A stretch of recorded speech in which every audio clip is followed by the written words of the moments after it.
animais. Você sabia que colocar o lixo na rua, fora do horário, atrai animais, ratos e causa sujeira? Evite transtornos. Descarte o lixo somente nos dias e horários da coleta da Vital Engenharia. É simples, é rápido e faz toda a diferença para a nossa cidade. Vital Engenharia, cuidando da nossa cidade e de você. 8h53 em Campos, de volta com Folha no Ar, reta final de hoje. E a gente aqui no oferecimento de Proteus, Unimed Campos, Laboratório Plínio Bacelar, Vacina Plínio Bacelar e Radmed Diagnósticos por Imagem, conversando com os nossos convidados, o Eduardo Shimoda e o William Passos, falando sobre números. Aliás, né, Luiz, com a Luiz Abreu Barbosa na bancada, vamos, depois de março, abril,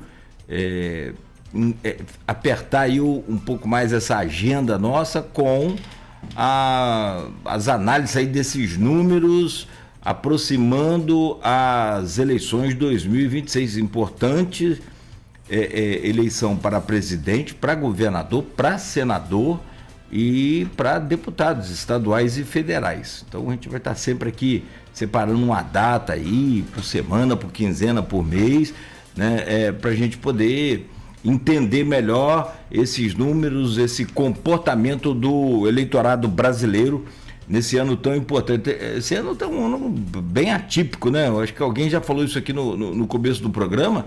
É um ano de Copa do Mundo, né? Uma Copa do Mundo também diferenciada, enfim.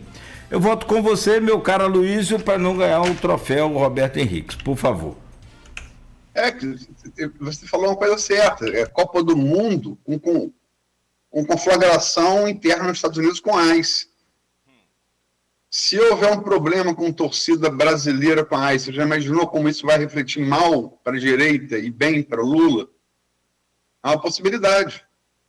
Se uma criança brasileira, como foi feito com criança chilena, for presa, né? Isso sair nas redes do mundo. Se um brasileiro for morto com 3 tiros na cabeça, como foi a Nicole, porque manobrou o carro, isso pode... Esse é outro agão do Eduardo Campos, né? É possível. É possível. Não é desejável, mas é possível, né? Enfim, e tem até gente pensando em... debatendo, sobretudo na Europa, de se fazer Copa nos Estados Unidos com esse clima que está lá hoje, né? Mas vamos lá. Gente, governador Eduardo Paes, mais uma vez, favorito em todas as pesquisas. Tem uma pesquisa, eu já citei aqui, Futura, ontem, que realça isso, mas a Futura, como errou muito em 2022 e parece ter errado dolosamente, assim como foi o caso da Veritar e da Brasmarket, a gente preferiu não dar. Mas todas as pesquisas, todas elas, todas, colocam o Eduardo Paes na casa de 30% a 35% de intenção de voto, na estimulada.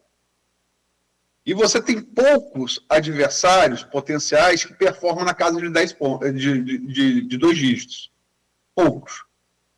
Rodrigo, antes da Encarne, era um deles.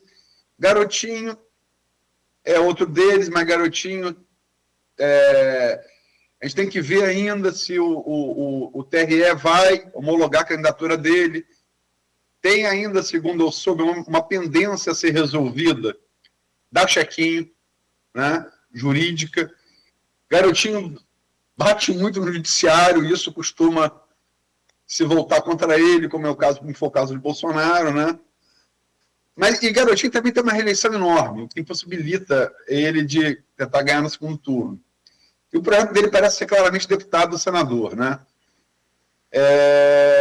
Você tem essa eleição de mandato tampão, passada de Castro, que lidera as pesquisas hoje para o Senado sem Flávio, né?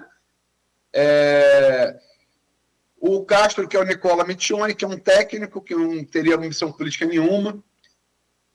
Tem o Siciliano, que esse sim é um político nato, né? Que meio que tirou o time de campo, e tem, sobretudo, o Douglas Ruas, do PL. Esse sim, se assumisse mandato tampão, o deputado estadual de mandato, está licenciado para ser secretário das cidades do governo Castro. Se Douglas Ruas assumisse, ele reeditaria o plano de Bacelar, que é concorrer contra Eduardo Paes no cargo. E é o nome da direita, e todo mundo sabe que o bolsonarismo é muito forte no estado do Rio de Janeiro. Como é que vocês enxergam esse céu também sobre vários aviões de Eduardo Campos em potencial aqui para o governo do estado do Rio de Janeiro? Começa agora por quem? O Shimoda, o último você começou com o William. Então, com o Shimoda, como é que você vê, Shimoda? Para mim, assim, sempre pode ocorrer o fato novo, né? A gente teve a situação do próprio Witzel aqui no estado do Rio, né? Digamos assim, em princípio agora parece mais ou menos claro que o Eduardo Paes é o grande favorito. De qualquer jeito, é muito provável que ele esteja no segundo turno de qualquer forma, né? Muito provável em primeiro lugar. Mas a gente não viu um movimento no sentido de ter alguém bem bolsonarista mesmo, como seria possivelmente um Flávio Bolsonaro, só que vai concorrer à presidência, não ao governador. Alguém assim que fosse apoiado e tivesse com uma campanha bem clara, assim, a seu favor, então, do bolsonarismo. Shimoda, posso só um adendo que eu esqueci? Sim. Hoje, dia 11, vai ser julgado no Supremo o Washington Reis, ex-prefeito de Duque de Caxias, muito popular na Baixada, e esse sim bolsonarista raiz. Então, porque se aparecer alguém do bolsonarismo raiz mesmo, esse pode provocar um certo dano para o Eduardo Paes e pode dar uma atropelada no final, aquele sprint final lá, negócio de corrida de cavalo, que no finalzinho pode acabar surpreendendo, assim como aconteceu com o Witzel, né? Pode ocorrer. Então, assim, em princípio, o Eduardo Paes é favorito. Eu acho que se o garotinho, o pai, viesse como um candidato, ele teria boas chances também de ir para o segundo turno. Aí ele ganhar o segundo turno já é outra coisa devido à rejeição, possivelmente, né? Mas ele, com o microfone na mão dele, o cara assim, consegue convencer muita gente, né, e tal, ele já é relativamente conhecido. Por um lado é conhecido, o que poderia facilitar a lembrança do nome, mas por outro poderia ter a questão da rejeição também, né? Mas, assim, em princípio, eu acho que o estado do Rio está menos concretizado em termos assim do que deve ocorrer. Fica mais difícil da gente tentar prever alguma coisa, para onde está baseado na história, para onde está caminhando. É mais um pouco imprevisível do que a eleição presidencial, né? Em princípio, como eu disse, eu acho que o Eduardo Paes é favorito, mas pode acontecer muita coisa aí que pode mudar o jogo. William? Eu tenho muito pouco a acrescentar ao que o Shimoda falou. O cenário segue muito aberto, a gente só tem um candidato, digamos assim, né? Provavelmente o Eduardo Paes estaria no segundo turno, e nós temos aí fatores que precisam ser... fatores que aparecerão, né? Tem essa questão do Washington Reis, enfim, há uma série de acontecimentos futuros que vão ir definindo daqui para frente, mais em cima da hora, mais em cima da urna, o cenário do Rio de Janeiro. O Eduardo Paes, ele não é bolsonarista raiz, nós estamos num estado que é o berço do bolsonarismo, com um voto bolsonarista bastante forte, um voto conservador bastante forte. O Eduardo Paes vem adotando essa estratégia de em cada pé num lado diferente da cerca. Ele é amigo do Lula, mas é amigo do Silas Malafaia, ele é amigo de todo mundo, né? Para tentar, né, digamos assim, contornar essa situação e capturar essa fatia ali do eleitorado que ele precisa capturar. Tem a questão do fato dele ser prefeito do Rio, ser forte no Rio, mas não ser tão forte no interior. A gente viveu um escalamento, digamos assim, do cenário eleitoral de Campos para a disputa do Rio de Janeiro, né, que acabou perdendo sentido com a questão do Rodrigo Bacelar. Enfim, aí a gente volta para uma situação diferente em que não tem vice definido para o Eduardo Paes né, tem feito, já chegou a fazer suas visitas para os prefeitos do interior, e um outro lado ainda a ser definido, que pode ter algum tipo de resposta, digamos assim, com essa decisão de hoje. Então, é muito mais difícil a gente fazer qualquer tipo de projeção em relação ao cenário do Rio de Janeiro. O que a gente tem, nesse momento, é um candidato forte só, né, num estado que não o favorece a uma eleição de primeiro turno. A gente não vai ter reeleição para governador, né? Ou melhor, o atual governador não poderá se reeleger, né? Tem essa questão também. Embora ele, até a urna de outubro, possa sair para se candidatar a outra coisa e deixar alguém no lugar, e esse alguém, né, tentar uma reeleição, mas a gente tem pouco tempo até lá, para que isso surta resultado eleitoral, né? Quem o substituir provavelmente não será um nome eleitoralmente muito forte, o único nome eleitoralmente forte segue sendo o Eduardo Paes. Então, é um cenário mais indefinido, mais difícil de a gente fazer projeção agora, 11 de fevereiro. E tem também, como citei, tem essa questão do mandato tampão, né? Para ser candidato ao Senado, e vamos entrar no Senado, em sequência, Cláudio Castro tem que se desincompatibilizar até 4 de abril. A projeção é que eu faço após o Carnaval, né? Mais tardar em março. Quem ocuparia, quer dizer, Bacelar está afastado pela determinação do Supremo, da presidência, está entre as cautelares que lhe foram impostas, com a prisão e depois soltura na Operação Carne, soltura com várias cautelares, né? Entrega de passaporte, uso de tornozeleira eletrônica, recolhimento noturno residencial, né? Mas Bacelar, porque a Constituição diz que você tem o provisório, que é o Delaroli.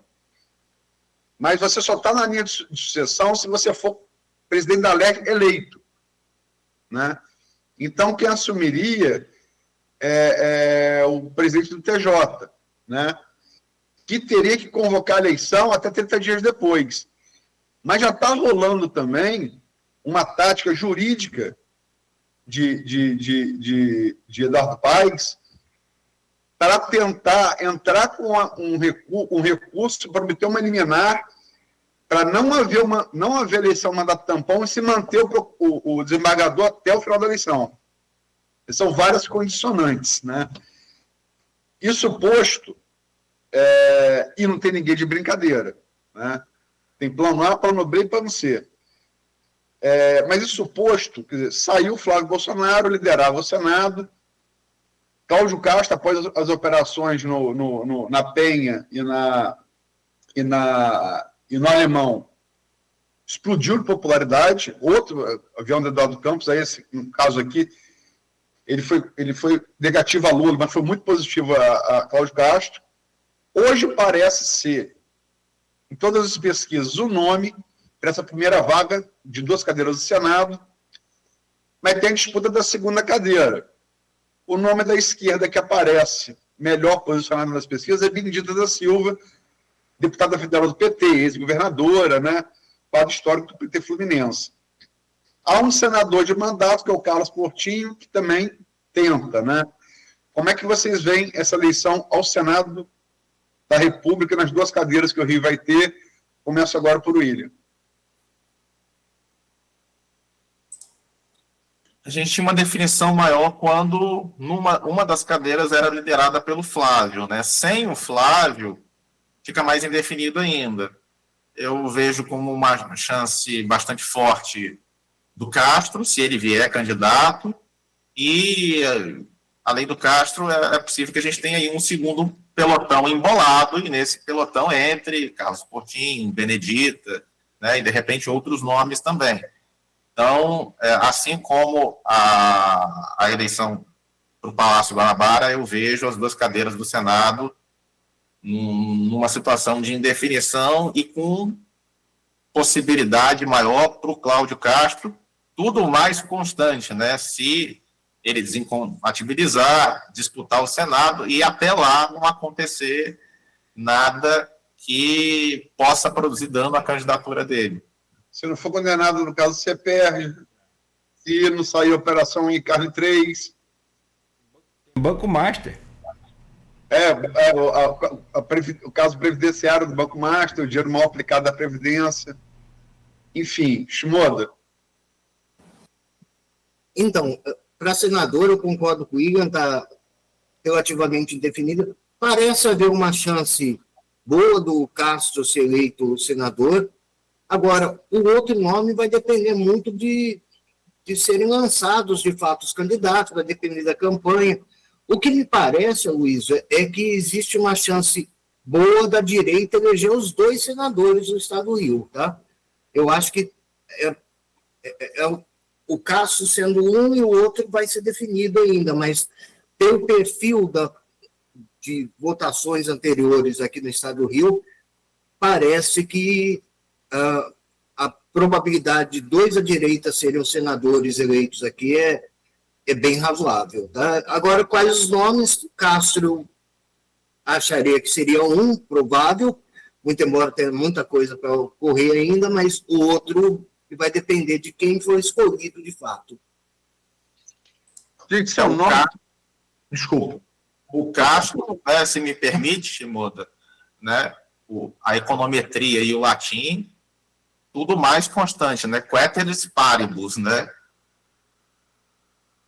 Isso aí. E como ele é cantor gospel, eu acrescentaria signo de signo, temeremetanjos et anjos.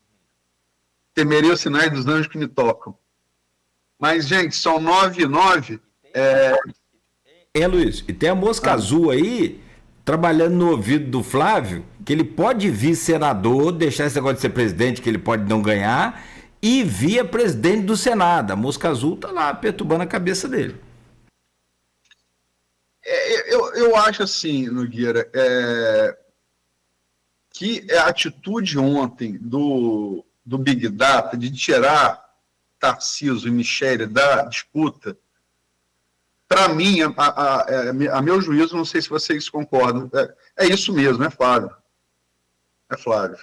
Eu acho que o Big Data não faria isso sem ter informações muito seguras de que é isso mesmo. Não, acho que já está claro, porque, na realidade, seria alguém indicado pelo Bolsonaro, que eu imaginava que poderia ser o Tarcísio, mas a partir do momento que ele definiu o Flávio, até porque o Tarcísio, em tese, tem a perder se ele não tentar uma reeleição em São Paulo, que está praticamente garantida, né? Então, ele não vai querer, eu acho que não, podem ocorrer outras candidaturas à direita, mas de forma independente, mas o candidato do bolsonarismo vai ser o Flávio, para mim está praticamente certo isso, a não ser que comece a patinar, que apareça algum escândalo, alguma coisa assim, mas fora isso, eu acho que já é ele mesmo. Parece especificado já, né? Eu acho que Ratinho Júnior, por exemplo, se ele vier, e tudo indica que Kassab vai querer lançar um deles, eu acho que Ratinho Júnior, até pelo recall do pai, que é homônimo dele, o recall nacional, o nome seria Ratinho Júnior. Por ser homônimo do pai, é um nome conhecido nacionalmente. E acho que Ratinho Júnior seria um adversário muito mais perigoso para Lula no segundo turno do que Flávio. Muito mais perigoso.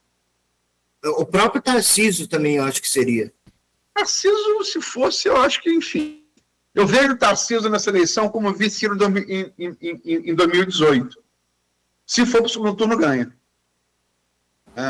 Mas, enfim, né? E também acho outra coisa, pode anotar e me cobrar. Eu não tenho nenhuma simpatia pelo MBL ou pela figura pessoal do Renan Santos.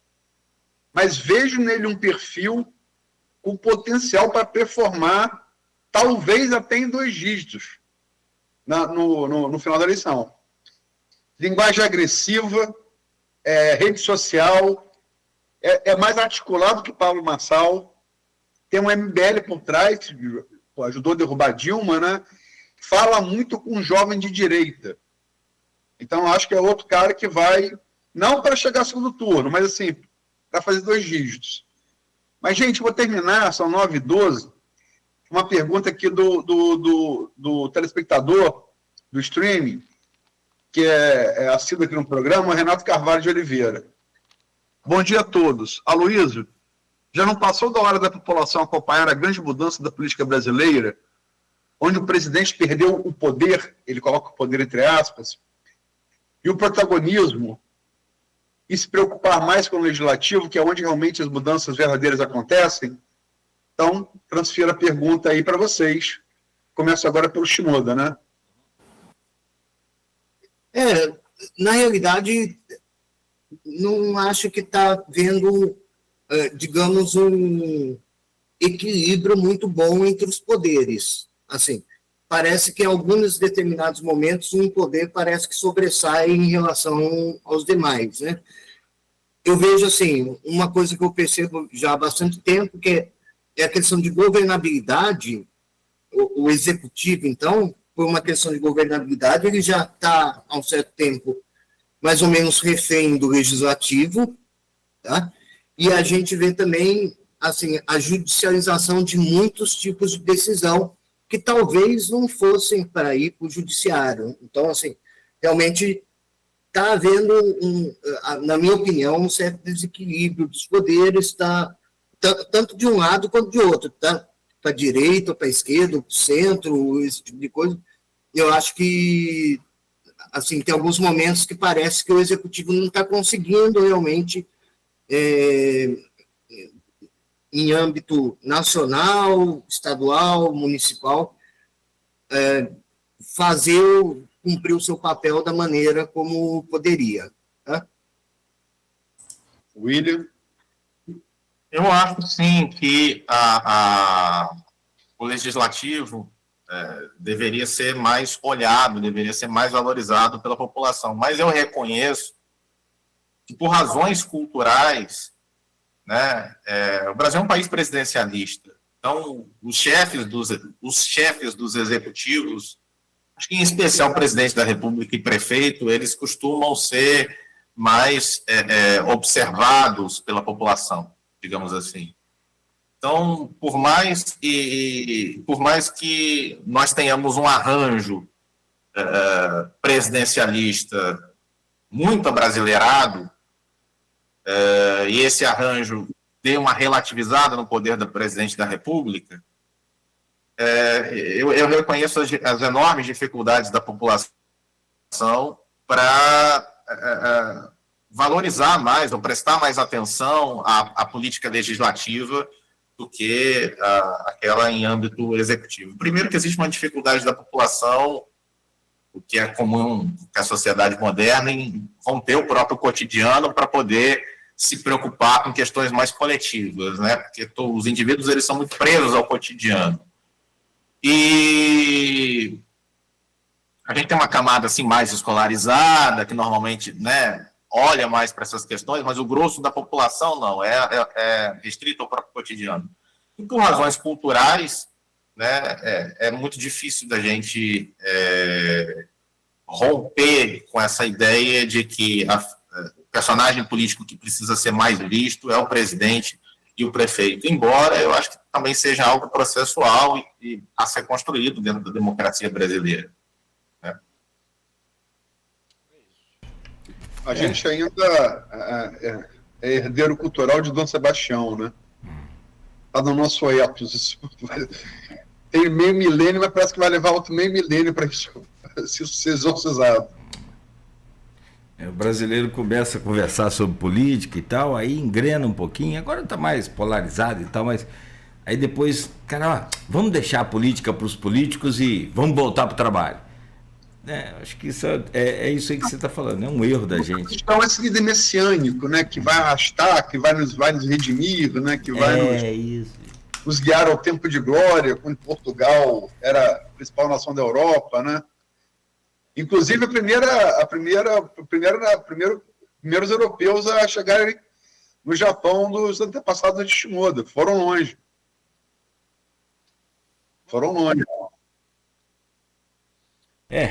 Gente, 9h17. Agora é só preparar aquele yakisoba lá, Shimoda, pra gente poder fechar. Vamos combinar assim, ó.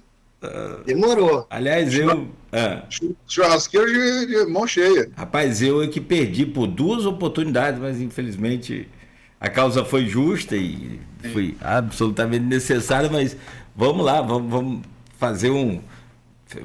Shimoda faz yakisoba e o frango teriyaki é o frango xadrez e yakimeshi, que é o arroz. Aí. E eu faço a guiose, então. Pronto. Beleza. Fechou. Eu como. E o William? O William também. Todo mundo convidado. Claro, come também. O William faz trilha sonora, toca gaita. Aí. Fechou. Aí pronto. Sim, bom. Tá combinado então. Gente, 9h18. Vamos ver qual vai ser o resultado de hoje. Se nós vamos sair daqui esquerdista ou fascista, depois a gente vê. Amanhã a gente vê. Mais tarde nos comentários. E amanhã de volta aqui nessa bancada, se Deus quiser. E agradecendo a você, meu caro Shimoda, sempre um prazer renovado poder recebê-lo. Hoje eu nem falei, mas a gente sempre fala e é bom lembrar, né? Brasileiro, a gente tem essa memória tão curta, mas nessa trágica pandemia que nós vivemos, para Campos e região, você foi muito importante, fundamental, principalmente com suas estatísticas mostrando, né, quando é que a onda ia atingir o máximo e a gente ia precisar dos respiradores. Muita gente pode estar lembrando agora quando a gente fala que é assim, mas é só quando alguém fala, pode lembrar também por livre e espontânea vontade aí. Obrigado, Shimoda, grande abraço, até a próxima. Eu agradeço o convite, é uma honra estar aqui presente com vocês, satisfação estar aí com o Luiz, o Cláudio, com o William, e esse negócio, se a gente vai ser taxado como fascista ou como comunista, eu já nem me preocupo mais com isso, porque a gente faz, na verdade, o papel de trabalho técnico, a gente faz a leitura. Na verdade, é igual na época da pandemia, quando eu chegava e falava, não, a gente está na fase amarela. Eu tomava pancada dos dois lados, que era um pessoal que queria que fechasse tudo, que achava que estava em vermelho a faixa e não é amarelo, e era um pessoal que queria que abrisse tudo, porque achava que estava na fase verde ou branca. Então, assim, a gente faz o trabalho técnico, como a gente fez hoje, de analisar cenários, fazer a leitura das pesquisas, apontar as percepções que a gente tem, sem torcida, sem fla-flu, e daí se a pessoa achar que a gente torce para um lado para o outro, paciência, a gente vai ser isento, imparcial, para apresentar o que a gente considera aí como correto, mas uma satisfação, uma honra estar com vocês aí, muito obrigado pelo convite e pela oportunidade. Tudo bem. O meu caro William, obrigado aí também a você, amigo. Faço minhas as palavras do Shimoda, queria agradecer pelo convite, agradecer para quem está nos ouvindo, vai nos ouvir, quem está nos assistindo, vai nos assistir, e convidar todos para continuar acompanhando a cobertura eleitoral do Grupo Folha da Manhã, que é de uma qualidade, né, de enorme excelência profissional. Obrigado, amigo. Você faz parte desse processo também. Só botar essa gaita aí em ação, porque até hoje eu só vi em story. Não quero ver ao vivo. Bota essa bicha para funcionar aí. Vamos lá, Luiz. Obrigado por hoje também. Bom dia para você e até amanhã, se Deus quiser. Desculpa. Agradecer a você, Nogueira. Beto na técnica. Beto voltou no sufoco aí a vitória suada contra o Vitória, né? Graças ao São Rossi defendendo o pênalti. Agradecer demais a Shimoda, o William. Estou querendo fazer esse programa com os dois. Bicho, tem mais de ano. E Shimoda dribla mais que Neymar, me driblou mais do que Neymar nos bons tempos. Finalmente, eu consegui fazer esse programa com os dois. Como você falou, Nogueira, vamos fazer, daqui até as convenções, um balanço desse mensal, não só com estatísticos e com especialistas em pesquisa, como também com cientistas políticos, sociólogos. Analisar o quadro. Vamos fazer mensal até as convenções, das convenções a setembro, quinzenal, e de setembro até o segundo turno, tudo indica que vai acontecer, né, semanal, né? E logicamente que tanto o Willian quanto o Shimoda vão voltar aqui. Shimoda é mais difícil, mas eu vou me empenhar para ele não me driblar, né? Dobrar a marcação. E eu acho que é isso. É um trabalho sério e eu estou no caminho inverso de Shimoda e de Willian.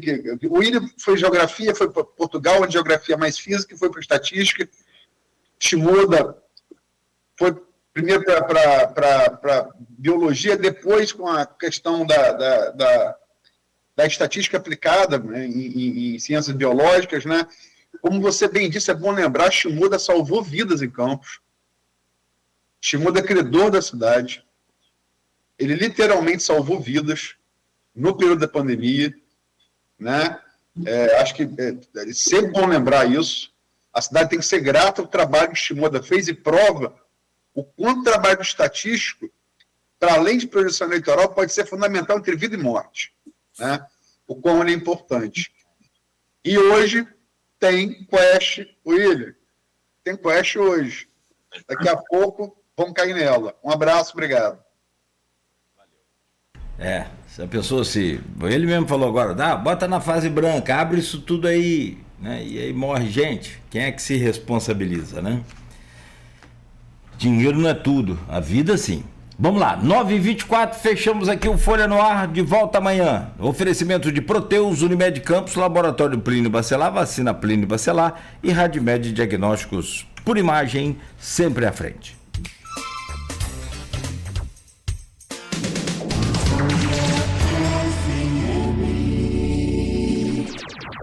Tá na hora de economizar energia com a Eletricampos.